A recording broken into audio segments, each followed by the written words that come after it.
The David Pakman Show at davidpakman.com. You know, considering the fact that it's the Republican Party that considers themselves the business people, the ones that are good for the economy, which we already know is a complete farce and just not true at all, and the ones that really know how to stimulate the growth of businesses and the economy, it's amazing how many really flat-out dumb business decisions we're hearing from Republicans. And I'm going to give you some examples. Everybody's familiar with Olive Garden, the horrible Italian-style restaurant that exists in the U.S. So bad. Well, it's owned by Darden Foods. Now, there was a segment yesterday on Bill O'Reilly's program on Fox News where John Stossel, who's incredibly annoying and always comes on to do these epic libertarian, he kind of plays this extreme libertarian character. Who knows if it's really him or not. He goes on and he says, listen, because of Obamacare, Darden Foods, which owns Olive Garden, as well as some other big chain restaurants, which I'm just forgetting. It doesn't even matter which they own. It's a huge company. They have a ton of employees. Darden is going to reduce the hours of as many workers as they can to less than 30 hours per week to make them part-time. And they're going to maintain under 50 employees at each location in order to avoid having to provide health insurance, blah, blah, blah. You know the story, okay? Now, what's funny, well, before we get into what's funny, here's another example of the same thing going on. David Siegel is the super rich guy who claims to be responsible for George W. Bush having been elected. He's the founder and CEO of this huge timeshare company, Westgate Resorts. We won't do a timeshare rant now. That's kind of a whole other, that's a whole other week of shows. But just to let it be known, he's the CEO of this timeshare company. He sent out this Opus-like email to his workers saying, you know, all this 1% bashing is terrible. President Obama being reelected would threaten your job, right? Basically implying, if Obama's reelected, I might have to start firing people. Now, Gawker saw the piece. They went and spoke to this guy, Siegel, who confirmed, yeah, I did send the email, and it's based on an email chain that went around before the 2008 election. It speaks the truth, and it gives employees something to think about when they go to the polls. Let's forget about the idea that employers are telling their employees how they should vote or making threats. Can we put that aside for a second, Lewis? Okay. Let's talk about the business decision that's being made here. And again, we're getting back to this tired old idea that businesses make hiring decisions based on tax rate versus based on demand. And the idea that people make investment decisions based on the capital gains rate versus based on what is the total return. If there is a positive marginal return, then the right business decision or investment decision, if you're an investor, is to make the investment. It's to hire the additional employee. Therefore, at a certain point, and this is what's really funny, what you're not hearing from John Stossel when he says, well, listen, Obamacare is forcing Darden not to hire more than 49 people per location, for example. The reality is, at a certain point, if there is demand for the product that is being offered at Darden restaurants like Olive Garden, there is going to be a marginal benefit to going over the 50 employees. Now, if you believe, well, Obamacare is going to put an additional cost on the employer, on all of their employees once they go over number 49, fine, but eventually the free market's going to take care of it. Isn't it the free market people who should be saying, listen, if that cost doesn't outweigh the potential profit from hiring the 50th employee, being able to service more customers, so on and so forth, the employer's not going to make that hiring decision. At a certain point, your restaurant's going to be so packed because people have money, presumably, to go and buy your food. I use the term food loosely. You're going to say, you know what? It's worth it to hire the employee and to start paying health insurance because I'm going to be able to have so many more customers. It's basic business. Yeah, and getting into employee happiness and things of that nature, we could do a whole show on that and how it affects your bottom line. No question about it. But I mean, maybe some of these cases are just employers like this David Siegel guy using their influence simply to try and get the man he wants elected so he can save tons of money personally. So you're saying some of these may be real stupid decisions, but some of this might just be empty threats. Yeah. All right, fair enough. And the same applies to investments. When your capital gains tax rate goes up, remember, capital gains applies to, as the name says, your gains. Therefore, If you invest $1 million and you make your 7%, okay, and that gets you $70,000, and your tax rate is 15% or 35%, in either case, you're coming out ahead. There is a marginal positive benefit to making that investment. Nobody's going to avoid that simply because the capital gains rate changes. Let's talk about another issue that's incredibly annoying and disturbing. We know that many churches, Louis, are towing the line very, let's say they've blurred the line between making political endorsements and not, which is a prerequisite for maintaining tax-exempt status. Well, here's what happened. Megachurch pastor, Skyline Church pastor, I should say specifically, Jim Garlow told his congregation that he is going to endorse Jesus, but he's encouraging you to vote for Mitt Romney. Here is what he had to say. Take a listen. He's going to endorse Jesus, but he's encouraging you to vote for Mitt. Let's take a second here, Louis. Let's make a little bit of an adjustment here, just so we can make sure we get everything 100% right for people so they can hear what's going on. Please. Let's get that video started up. Here we go. And then and only then will we see God's favor once again. When we stop increasing the debt instead of stopping spending. All right, so that's political for sure. That's alluding to a lot of political policy, but it's not really talking about candidates. But then he does, and here's where he goes on to talk about Mitt Romney. Fear that the President of the United States doesn't stand on these issues that I've been talking about today. Only Mitt Romney. I'm not going to talk about the party they're a part of. All I'm going to say is, as a candidate, this is where they stand. Who are we going to vote for? That's up to you. I can't make you vote. I can't twist your arm. All I can say is this is a biblical standard of how to vote, and who are we going to vote for these next 4 years is going to be a big deal. In our Senate race, I know that Bob Kerrey doesn't stand on these issues. I know that Deb Fisher does, because I've read on all these particular things.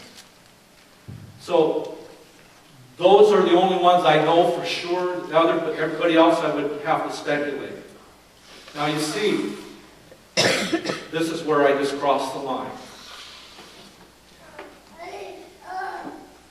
I am trying to get the pulpit to be free again. Yeah, we know all about that. So this was part of a day called Pulpit Freedom Sunday, which is organized by the conservative Christian group Alliance Defending Freedom. And basically what they want, Louis, is very simple. They want to be able to endorse candidates from the pulpit. This absolutely should result in the loss of tax-exempt status. Back when we were talking about Proposition 8, we heard a lot of clips from churches advocating voting one way or another, and people said, listen, by the letter of the law, they're really talking about an issue. They're not endorsing a particular political candidate. This case is very clear, and if you go back and read a transcript of what this guy says, some people might make the argument, listen, he's actually saying, I'm telling you I'm voting for Romney, but I can't tell you to vote for Romney. You have to decide. The thing is, this is not legal language. The question is, can the case reasonably be made that an endorsement of a political candidate was made there? And what's the answer? Yeah. Can you go church by church in terms of tax-exempt status? I mean, obviously, there's never going to be full taxation of the Christian church, the Catholic Church. I mean, that's the thing. The Catholic Church, I think, is different from a lot of these individual Protestant churches, right. and there may be a different answer. I don't know if legally each individual Catholic church or each diocese is considered its own nonprofit entity and has its own nonprofit status. I would tend to think yes, but let's forget about the Catholic Church for a second. These Protestant churches are often unaffiliated beyond their immediate area, and individually can have their tax-exempt status removed, no question about it. Yeah, can you imagine how much government income that would be? All these mega churches. The real estate taxes would be incredible. You know what? I would love to see an analysis of what would be the effect on the economy and on the debt if churches no longer had tax-exempt status. Even not all churches, just all these ones that are advocating for political Just the candidates. ones where the pastors are driving Bentleys. The other question, by the way, is it's amazing. All these evangelicals are now supporting the Mormon instead of the Christian after years of talking about Mormonism as a cult. It's amazing. It really is incredible. It's always incredible on the David Pakman Show. A new study confirms that Obamacare's birth control mandate is going to reduce the abortion rate. No surprise, ladies and gentlemen. We know that conservatives want to have it both ways. They don't want abortions. They also don't want birth control. And they want abstinence-only sex education, which just doesn't work. There's a new study that focuses on low-income women in St. Louis, Missouri. And it concludes, obviously, that if you expand access to free contraception, as the law does under President Obama's Affordable Care Act, birth control with no copay, this gets you very significantly reduced rates of unintended pregnancy. What does that lead to? Surely by looking at the numbers, less abortions. Right. Isn't this so obvious, Natan? And isn't the contradiction between not wanting birth control and not wanting abortion so absurd on the right wing? Yeah, the right, clearly doesn't want there to be less abortions. They want there to be no abortions. And the only way to have no abortions is to ban it. Yeah.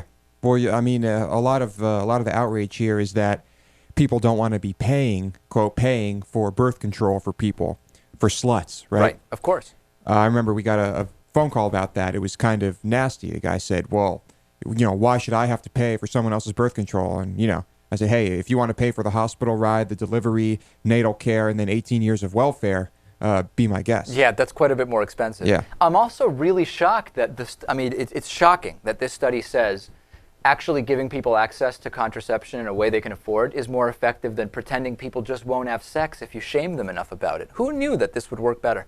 Imagine that. So we'll see how this continues. But ladies and gentlemen, we have to think of this as one of those gains. If you think about the first 4 years of Obama, for all the bad things that he's done, which we will get back to talking to day one after this election. You know that, Lewis. Mm-hmm. For all the bad things Obama's done, there have been unrealized gains. If you think about investing in a stock that goes up, but you don't lock those gains in until you sell those shares. What we have right now in Obamacare and in a number of other areas are unrealized gains. The stock's gone up in value. We've got these new provisions, but they could be undone if Mitt Romney replaces Barack Obama. A re-election of Obama essentially allows us to lock those gains in by securing that Obamacare is not repealed and all of these other things. Mentally, this is a model that I think is useful to think about where we're at right now. That is a good approach, yeah. Speaking of that, I want to touch on this. TV director Natan came in yesterday and told us over the weekend he made a $35 contribution to President Obama's campaign. Now, personally, I don't make any political campaign contributions. No, of course not. I know Lewis claims to have made a $10 donation to President Obama in 2008. We've not found a record of that, but I think donations under $25 or $50 don't show up anywhere. That's correct. The details are hazy on that. Natan, explain why you said, you know what, I'm at a point now that I'm going to make a $35 contribution to President Obama. Look, Romney got a huge debate bounce. There's no question. What seems to be going on is that there's an enthusiasm gap. More Republicans are saying that they're going to vote, less Democrats, and we got to get the vote out. And, you got to, for me, $35 out of, 98% of contributions are under $250 to Obama. So I'm going to be one of those, and I'm just going to try to do as much as I can. It's just interesting because when I hear him say that, I can't tell if he's kidding. I just can't tell if he's joking around about you've got to get the vote out. I mean, I know we talk about it on the show with a certain tone and delivery, but when I hear him say that, it sounds a little bit like he's joking to me. I'm pretty sure he's telling the truth. You really think so? Yes. Okay. I mean, this election, when you think about it, if you reduce all of the other issues and throw them away, which you obviously shouldn't do, I mean, if Romney is elected and the Republicans have control of both houses, they're going to repeal Obamacare. And we're going to see 30 million people in 5 years, in other words, 30 million less people in 5 years having health insurance. This is a huge deal. People are going to die because of this very reason. They're going to go to the emergency room for things that could have been prevented. And for me, $35, out of 1.7 million people giving this amount or a little bit more money is something to be done to prevent this from happening. I understand what he's saying. I just think that when you think about $35, for a lot of people, a donation. Hold on a second, Natan.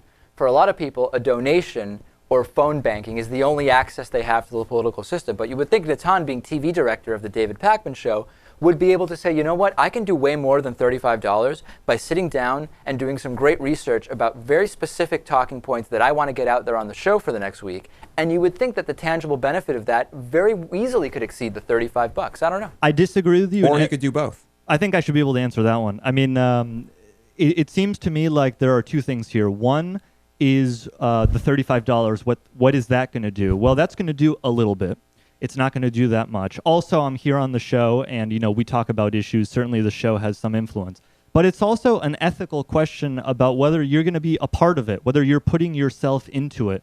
And for me, $35 is not very much money to put myself into something that's very important. That's fine, and I respect that. But Louis, for me, I feel like I'm way more into it and having a stake by doing this show than by contributing some money. I feel the same way as you, but I also differ from both of you on many topics with regards to the election. So, all right. What can you do? There you go. But Dave doesn't donate to campaigns because that would be some kind of a problem. I just don't donate to campaigns. I support campaigns in other ways. He's objective. On today's bonus show, davidpakman.com/membership, Louis hosts and produces the bonus show. We'll talk about a man who died after eating cockroaches, the student locator project, should students have to wear badges with RFID tracking chips when they walk around school, and plenty more. Stay tuned. Back after this. The David Pakman Show at davidpakman.com.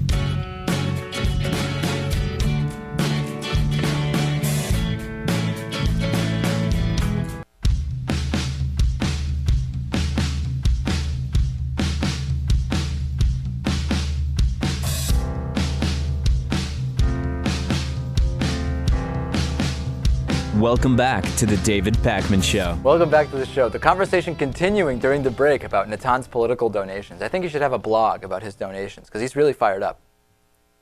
You're asking me? Well, you agree he's fired up. Oh, you're both fired up. I'm not fired up. I just think it's all very funny. Natan was definitely the more fired up of the two. Yeah. Okay. Well, let's talk about today's new David Pakman Show Member of the Day, made possible in part by liberalbias.com. Some people say conservatives are anti-science, but have you ever stopped to think that science might be anti-conservative? That's some food for thought, Louis. Huh. Find out more at liberalbias.com. Sydney Moon is today's new David Pakman Show Member of the Day. Thanks to Sydney. Thanks to every David Pakman Show member. You can sign up at davidpakman.com/membership. Former assistant Penn State football coach Jerry Sandusky has been sentenced to 30 to 60 years in prison for sexually abusing 10 young boys over 15 years. He's 68 years old. Once a celebrated figure in college sports, Louis, stood there in a red jumpsuit. Judge John Cleland imposed the sentence. He faced a maximum of 400 years behind bars without parole, got 30 to 60 years. What do you think of the sentence? As long as his life ends in prison, it's fine with me. He said, Jerry Sandusky made a statement where he said, "I didn't do these alleged disgusting acts. I speak today with hope in my heart for a brighter day. This is the worst loss of my life." And he went on in the statement and he said, "This makes you realize how temporary life is. Today is a difficult day. I'm being labeled and sentenced. We're going to laugh and we're going to cry because that's who we are. The most difficult part of all this is the pain of separation from loved ones." Now, the judge said he received a fair trial. Judge acknowledged Sandusky did do some good things through his charitable work, but that all of that was very significantly outweighed by his evil criminal act, saying you abused the trust of those who trusted you. So what do you think about this, Louis? I mean, number one, imagine being the wife. Sandusky's wife, Dottie, attended the event, the sentencing event, and left quickly, and then Sandusky was escorted away. If you're the spouse, would you even go to the trial? I mean, I guess it depends on whether you believed in your spouse's innocence to some extent. Yeah. When you have been married to someone for so long and someone who did the things he did, I find it hard to believe that she had no clue about it. Interesting. Is it possible that she's just as delusional as him? Yes. I think it's more likely that she had some idea what was going on and didn't say anything. The statement from Sandusky's defense attorney, Joe Amendola, said, listen, Jerry Sandusky was the victim of a grand conspiracy, and prosecutors didn't even have physical proof he molested anyone. But because of the allegations, everything he ever loved, ever built, ever stood for is gone. Now, if you look at the minutia of the legal language here, his lawyer is never denying that Jerry Sandusky did any of these things. He's just arguing the evidence that was presented was not what I would consider proof. And, you know, that's that. We have to assume Sandusky is going to be in solitary confinement his entire time in prison. I hope not. Well, see, I disagree with you there. What Lewis is implying is he hopes he's not, because child molesters are treated badly and beaten up in prison. But that can't be part of the punishment. The punishment has to be what is assigned by the judge. I don't agree with this idea that the child molesters, there's an implicit extra punishment, which is if they're in the general population, they get beaten up or possibly killed. I just don't agree with that. Well, I mean, it's not part of the punishment. It's not. I don't know what to say about it. I mean, it's just it's what happens, and you don't care. It's not like he doesn't deserve. I don't really care. No, I think he does deserve that type of treatment. I mean, I am against the death penalty, and do I think he'll be killed in prison? Probably not. But do you think this guy? Do you think it's correct for this guy to be raped in jail because of the crimes he committed? It's completely extrajudicial if that happens, right? Extrajudicial, yes. So it has no. The law does not prescribe that. Right. So is that? But do you think that that's fine? Is that okay with you? If that happens, I'm fine with it. Yeah. You're fine with it, or you just wouldn't go out of your way to see it doesn't happen again? I don't know, Natan. I don't agree with what Lewis is saying. I don't think we should depend on a shadow justice system taking on in prison. Exactly. If it happens, it's going on. We shouldn't be happy about it. I think overall, there's no way to know. I mean, this is going to happen to people who, according to Lewis, don't deserve it. So the reality is we should try to clean up our jails and imprison less people while we're at it. That's a good call. What I'm saying is we shouldn't invest extra time, effort, and money to cater to a person like this if they feel he's going to be targeted by other inmates. It's not worth the effort. He's sentenced to prison. He gets the same treatment as everyone else. Send me your thoughts on this. A candidate for the Arkansas legislature named Charlie Fuqua says children who don't demonstrate respect for their parents should be put to death, according to the Arkansas Times. Fuqua is a former member of the Arkansas legislature. He's received support from the Arkansas Republican Party, sitting members of Congress. He has this book that came out this year called God's Law, the Only Political Solution. Okay? And in it, he cites Deuteronomy 21, 18 to 21, where he says, "The maintenance of civil order in society rests on the foundation of family discipline. A child who disrespects his parents must be permanently removed from society in a way that gives an example to all other children of the importance of respect for parents. The death penalty for rebellious children is not something to be taken lightly. The guidelines for administering the death penalty to children are given in Deuteronomy 21, 18 to 21. He says it doesn't give parents blanket authority to kill their kids. However, that it does allow for the seeking of the proper procedure for this to be done. My question is, what is the proper procedure? Do you call Pat Robertson? Does he tell you how to do it? I don't really understand. Yeah, I think there's a lot of gray area with this, and I think this is probably a very poor interpretation of the verses we're talking about. You think? Probably. Don't worry, if you're concerned, he is pro-life. Whatever that means, rest assured, this is a pro-life candidate. Yeah, it means he'll make sure that you're born. And once you are, if you disrespect your parents, you will promptly be killed. Of course. But it will be the proper way. He will check with whoever it is he needs to check with before doing that. All right. Please join us on Facebook, facebook.com/David Pakman Show. We put up some really funny and horrifying hate mail that I've gotten. I just took some screenshots of the hate mail we get, and I put some of it up on our Facebook page. So go there, facebook.com/David Pakman Show. We'll take a break. Coming up next, Shirley Phelps Roper's brother from the Westboro Baptist Church will be here to talk to me. Stay tuned.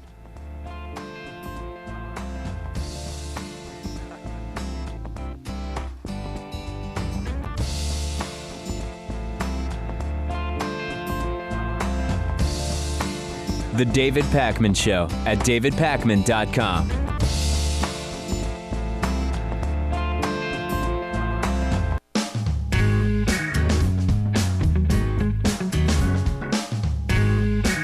Welcome back to the David Pakman Show. Joining me is Jonathan Phelps from the Westboro Baptist Church. He's the brother of Shirley Phelps Roper, also the son of Pastor Fred Phelps. I see the family resemblance, Jonathan. I think a good place to start would be 2012 election. We have come down to two candidates at this point for the presidential election. The realistic options are re-electing President Obama or electing Mitt Romney. I'm curious, who are you supporting? Well, it's 6 of one, half a dozen of another. I don't support either. I figure Obama's going to win, but and being a lifelong Democrat, you'd think I'd vote for him, but I'm not going to vote for either of those fellas. On that topic, I mean, as it stands today, we have President Obama who has repealed Don't Ask, Don't Tell, as well as basically said he favors blanket gay marriage, full equality for gay and lesbian couples, whereas Mitt Romney has said marriage should only be between a man and a woman. He wants a constitutional amendment that would define a marriage as such. It would seem to me that that would be way more in line with your views. Well, of course, Mitt Romney's a liar. And so I don't believe anything he says, and I don't think there's a whit of difference between the two candidates. Really? Yeah, I really believe that same-sex marriage is a fait accompli in this country, and have been saying that for decades. A couple of decades we've been saying that. Once that is even up for debate, the contest is over. Interesting. So that's actually really interesting because so in the past, when I've talked to, for example, Shirley Phelps Roper, your sister, and a lot of other anti-gay nuts, I say, you guys are going to lose on this one. Eventually, we're going to have widespread marriage equality. And people like Shirley say it is not a given. But you're saying for decades, you've considered eventually there will be marriage equality for all. Last time I checked, Cheryl's not a nut.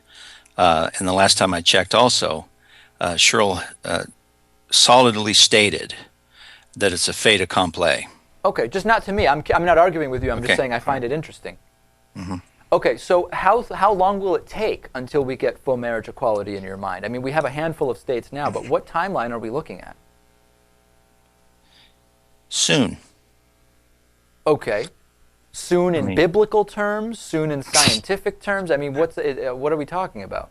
We're talking the Supreme Court of the United States will, in follow-up to their earlier decisions and consistent with them, will mandate it. Interesting. Okay, well, that's I think very, very interesting. We talked to you years and years ago, and you said that while you don't think that there is any will on the behalf of the government to put homosexuals to death, that you personally supported that. Is that still your view, Jonathan? Well, it's the view of the Bible. It's the clear teaching of the Bible that is what is a righteously established human government should be following the rules of the Bible. Okay. That Mosaic Code is very clear on that matter.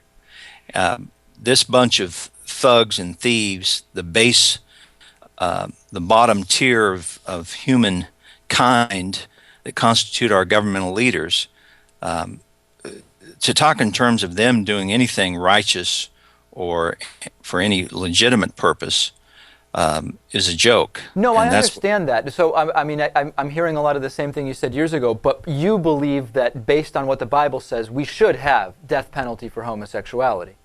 Absolutely. What would be the method of death? Would it be lethal injection? I know that the Bible says, the Bible seems partial to stoning in many cases. What would be the method through which you would say homosexuals should be put to death? Well, of course, duly constituted human government, righteously established, where it would not be a violation of those constitutional premises. Yeah. That is, that there would not be an enforcement of it that would be discriminatory, which is what our current criminal justice system is debilitated with, and other problems. But so what would be the form of putting them to death? Well, of course, human government would have to establish that, and since I'm not involved in that aspect of it, I'm not answering that. Fair enough. Completely rhetorical. Personally, though, are you partial to stonings? Completely rhetorical question. No, what I'm partial to personally is people repenting. Okay. That's what I'm partial to. All right. Well, so I guess we're not going to get quite the answer I was hoping for there. Question on this, though. Do you also believe that women who were not virgins on their wedding days should also be put to death, as indicated by Deuteronomy 22, 13 to 21? Well, let's get 22, 13 to 21 out and examine that. I've got it here. I mean, I know you know what's in it. Do you also support that? I mean, should we be putting to death all women who are not virgins, verifiable virgins, legitimate virgins, to quote Todd Aiken, on their wedding day? Well, of course, that verse you're referring to is it's a matter between the spouse, the person that is married. And if they're claiming that a fraud was perpetrated on the marriage, and that is that the marriage was entered into upon the explicit representation that she was a virgin. And frankly, it would cut both ways. But what Deuteronomy says is that we're talking about a stoning. The men of her city shall stone her with stones that she die. That is the word of God. If she both perpetrated a fraud on the marriage, and her husband, which would have been the cruelest thing in the world for him to do, frankly, claims that he was defrauded in some way. Right. So there's a caveat. Then that was the punishment that was prescribed. But isn't it interesting, Jonathan, and this applies also, I mean, you know, Leviticus and Deuteronomy are both pretty clear about the abomination of consuming shellfish. Isn't it interesting how on the putting homosexuals to death, you're very, very hard line, but when it comes to stoning the non-virgins, and you know that in your own family, your sister has this child out of wedlock, Sam Phelps Roper. There's a lot of places where people on your side say, well, you know, it's if this and if that and so on and so forth. There's a lot of equivocation, but not on homosexuality. Why is that? Isn't it a little bit hypocritical? There's no equivocation. If there's not repentance of any of these sins, there are serious consequences. They can't be a member of the church. They have no reasonable expectation of heaven. What you did was, of course, you took a silly argument about a ceremonial law concerning the consumption of the ceremonial diet, and then you simply, by the wave of a hand, put it on the same base, made it equal with the moral law. Yeah, but that's the thing, isn't it? That's not legitimate. That's not legitimate. Isn't it your side, Jonathan, who is arbitrarily taking that and taking it down from the same level as homosexuality? It's all very arbitrary, isn't it? And none of it has any bearing on the law, given separation of church and state. Well, there's several questions there. Yeah. Paul made it very clear, and Peter made it very clear in the book of Acts, that the dietary law is no longer applicable to those who believe God. But then let's focus on the stoning of the virgin. Then let's focus on the stoning of the non-virgin. If there was going to be a duly constituted rule of law established based upon the Mosaic Code, that moral law is enforceable also. Okay, all right. So we're making that distinction. Last thing I want to touch on. There's a huge distinction because no, and I understand it. I appreciate you making the moral law predates the dietary law of the Mosaic Code. Hey, real quick, Jonathan, and I know I don't want to get. New Testament is full of the moral law. It is chock full. I agree that. Why do so many kids leave Westboro? Of course, we know of Nate Phelps, and we've talked to him, but there's also Libby Alvarez, formerly Libby Phelps. We've got Mark Phelps, Catherine Phelps, Dorotha Bird, formerly Dorotha Phelps. Is it because of the physical violence? Why is it so many of these people are leaving the church? Of course, that's a pretend and a pretense, all that alleged physical violence. No, well, hold on a second. Both Nathan Phelps and Shirley Phelps Roper have admitted to the beatings. They just didn't both call them abuse. Well, first of all, children are to be raised in the nurture and admonition of the Lord. Okay. And when you're disciplining your child pursuant to the biblical standard, it's not abuse. Okay. And the law recognizes it as it not being abuse. And I can cite you the case that we argued to the Kansas Supreme Court, where they tried to make it a crime. Now, check this out. The real question that ought to be posed is, how is it that there would be 9 children still here? That's the miraculous thing.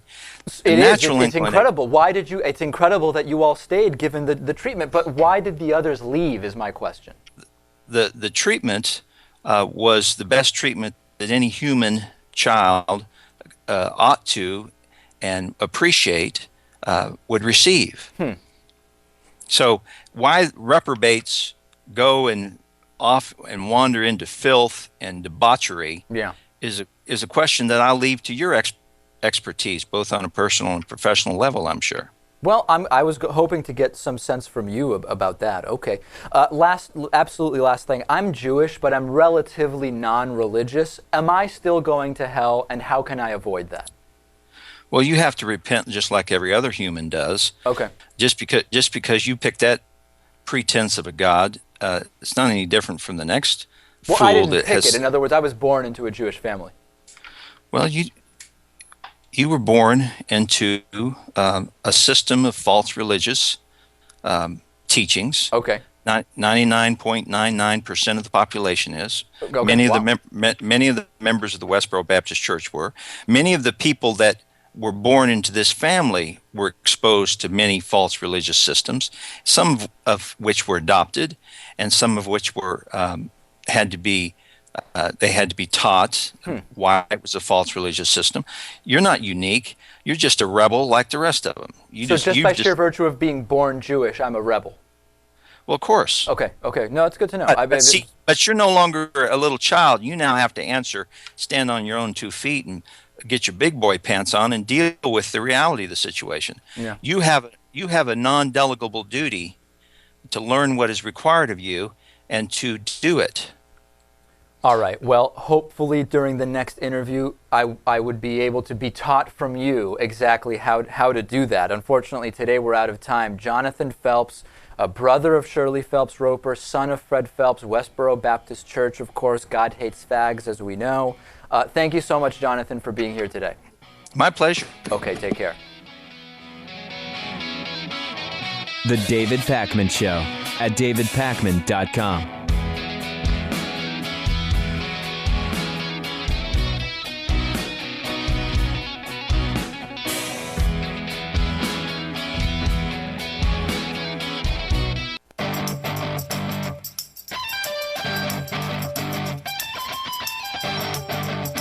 The David Pakman Show at davidpakman.com.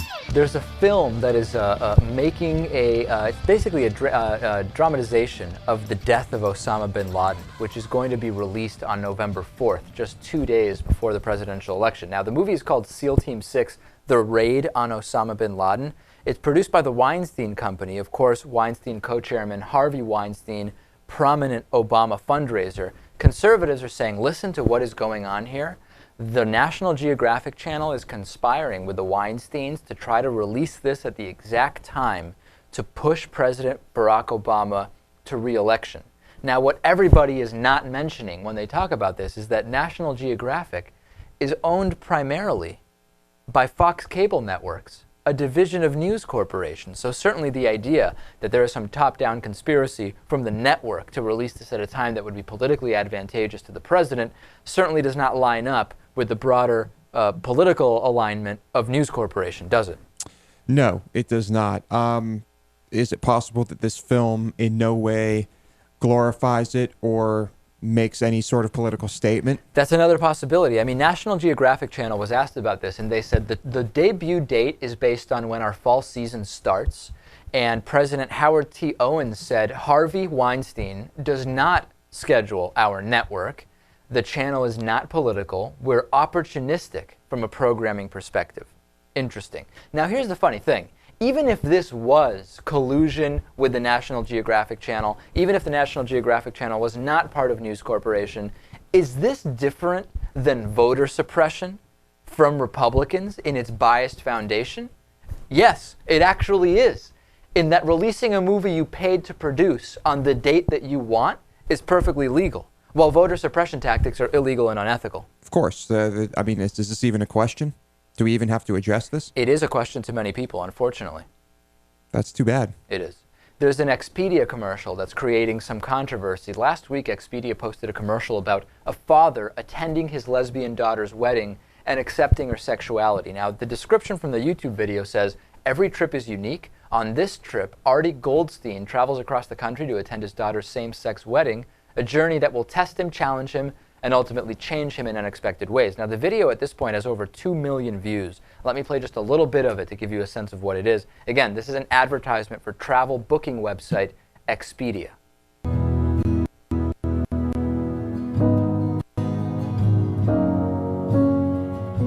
You have to make a decision. Are you going to have a daughter that you are going to maintain a very wonderful relationship for the rest of your life? Or are you going to lose that child? This was a situation that I had to come to understand.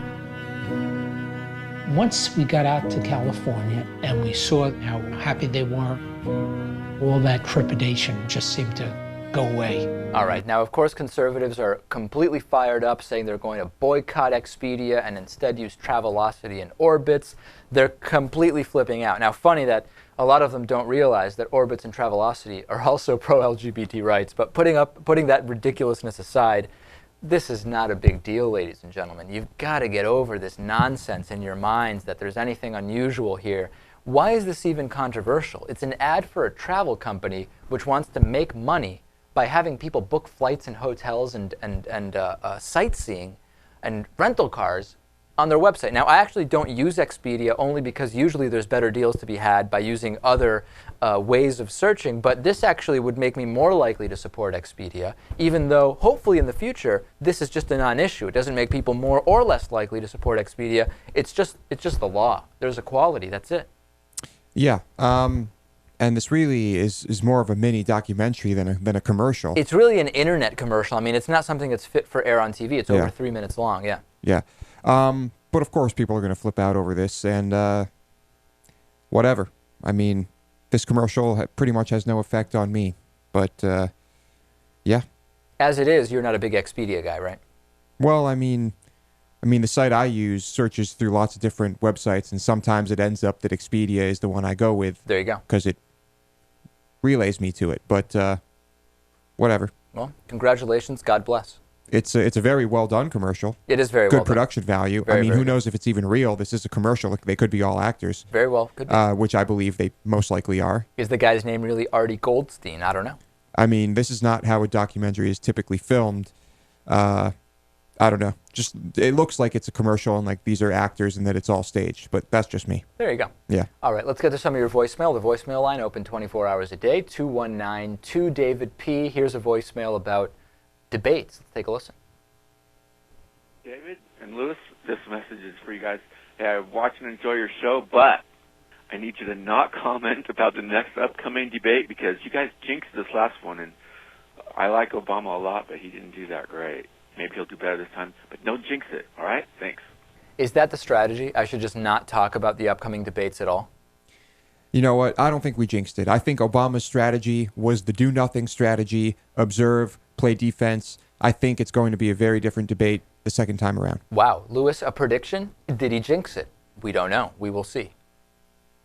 But it's also impossible to prove whether or not I jinxed it. Of course. Well, that's Kinda the great thing. Yeah, Natan. Kind of like it's difficult to prove if psychic mediums exist. Yeah, exactly. And Lewis believes in those. I think one day we may be able to prove that. And one day we may be able to prove whether you just jinxed the debate. A bunch of emails on Paul Ryan walking out of the interview. A journalist of all people has presented a legitimate question in regards to the rationality of Ryan's proposal. How dare he? That's exactly what I was thinking when I saw it. Right. And Romney would never have done this. Romney would simply have switched his position and denied he was giving tax cuts or cutting social programs. That's right. Paul Ryan should learn from Mitt Romney. Just flop over and die and lie and change positions right away. That's all you have to do. It works. It worked really well. Yeah. And on my Amtrak story that a friend of mine told us, if you haven't heard that, go back and check it out in the archives. I'm getting cryogenically frozen and reanimated in the year 3012, hopefully to a more enlightened humanity. Well, that's definitely more ambitious than moving to Canada. I'll put it that way. Right. Join us on the bonus show. Lewis hosts and produces it. davidpakman.com/membership. Great topics today, including a guy who died after eating live cockroaches, and the Student Locator Project, and the Pope prays in Arabic. Do we care? I don't know. We'll talk about that. davidpakman.com/membership. Please sign up, support the show, get the bonus show. I mean, Lewis hosts it, he produces it, he writes it, he scripts it, he destroys it every day. It's incredible what he does to this bonus show. Check it out. We'll see you tomorrow.